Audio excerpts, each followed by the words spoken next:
Today I'm going to be looking at the guitar work of a young Scottish guitar player called Dunsey.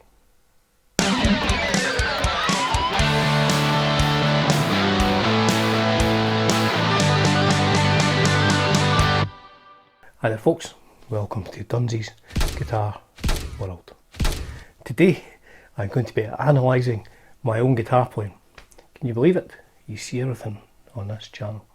So the back story is, in 2002, I think it was 2002, I recorded this album. The band were called Jetmarine, all one word. I was with my friend Murdo on guitar. He was in the Joy Riders with me. He played guitar and sang in the Joy Riders. He played guitar and sang in Jetmarine. Andy Milne on drums. My old chum, Andy the drummer, he was playing with me only the other week there.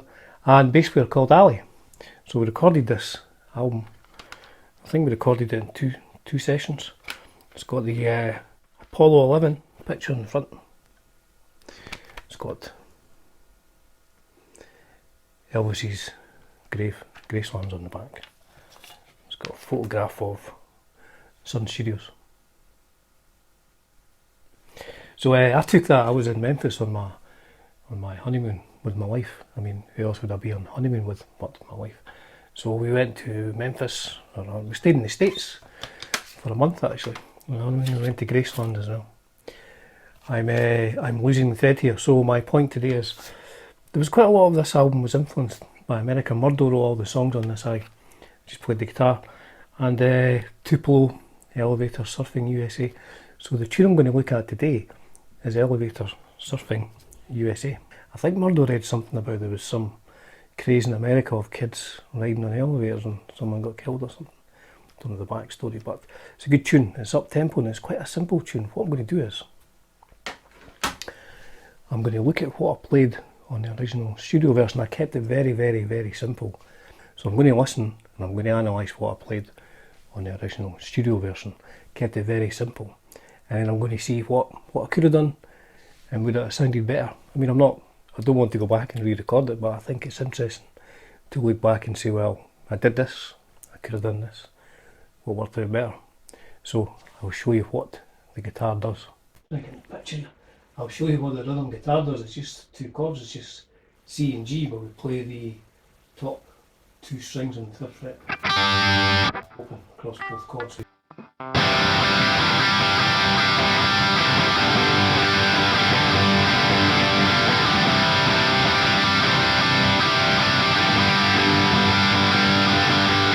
Easy as that. I mean, we rocked up a bit.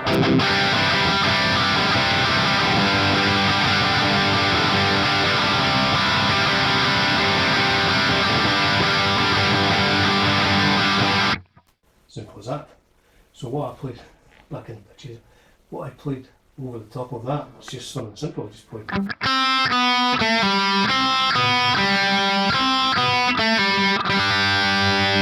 So it was just C on the 1st fret of the B string, to the B string open, to the A on the 2nd fret, G string, G string open, and then that top G triad.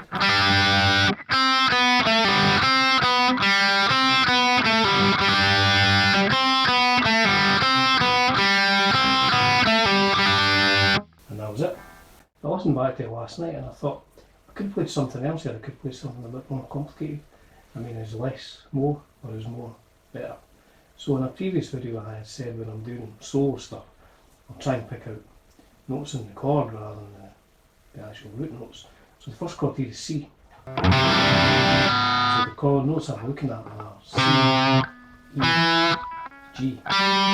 Now some people when they start, because it's a C chord, start on the C root note, but I thought I'll start on the G, because it's a G in the chord.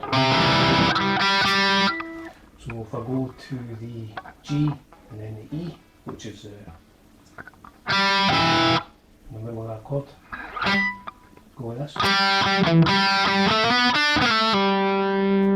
And I'm just playing the notes. I think it's in the C major scale.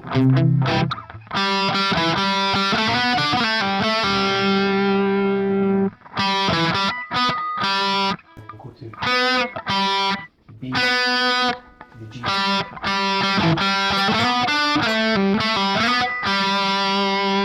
So those notes are all in the C major scale, and I'm just playing over the C. Well,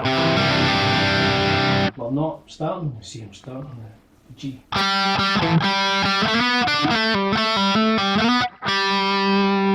And then B again. And then to the G. So when it goes to the G chord, I'm playing these notes, which are actually part of the G chord as well. Excuse my intonation on this guitar. Excuse the intonation on this guitar. So when I go to the G chord, I'm playing these two notes. So those are part of the G chord. So the lead bit I might do is to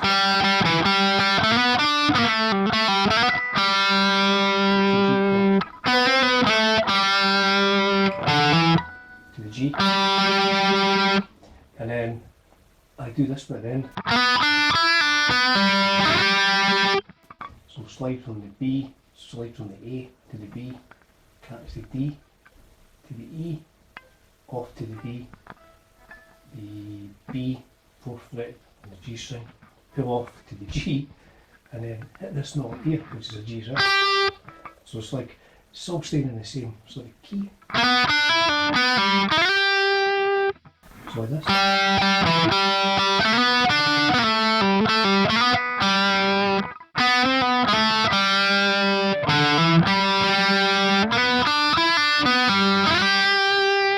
And then when it goes into the verse, it's just the G, so the C and the G chords. So I'd play the C up here, play the 12th fret, the G string, 13th fret, the B string, and just take the 13th fret off to the 12th fret, then that's a G chord. So I'd probably just play C, G. So what I've done is I've looped the backing track, and each time I add a guitar, you'll hear it coming in, because I thought once I've done that, I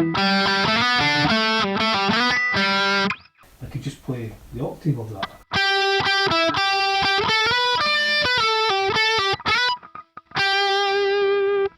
So then I added that in as a second guitar, and then I thought, I need a harmony here. So for the harmony, I went with this, just those notes.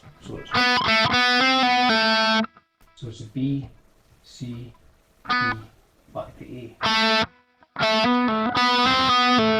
And that works over the top. Like I said, I'll play the backing track and I'll add that one in. And I thought we'd go for broke, and I added another harmony in, which is so you're playing, that's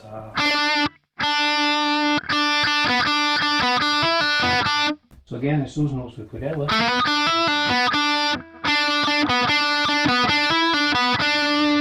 So I added all those guitars in. What I'll do is I'll play through it and I'll video me adding the guitars in one at a time. So my whole premise today was, with the original studio version of this song, I did nothing complicated. It's a great song. It's really sort of driving, up tempo. I mean, we were big fans of Husker Du and Sugar, so I mean, these chords are very, very Bob Mould. And what I played, I think, fits really well with the tune, the original studio version. But I'd be interested to know, do you think, when I've done all this and played along with it, do you think it would have benefited from me doing something more complex? Who knows? The jury is out, ladies and gentlemen. So thank you once again for tuning in, folks. I do appreciate it. Cheers on it.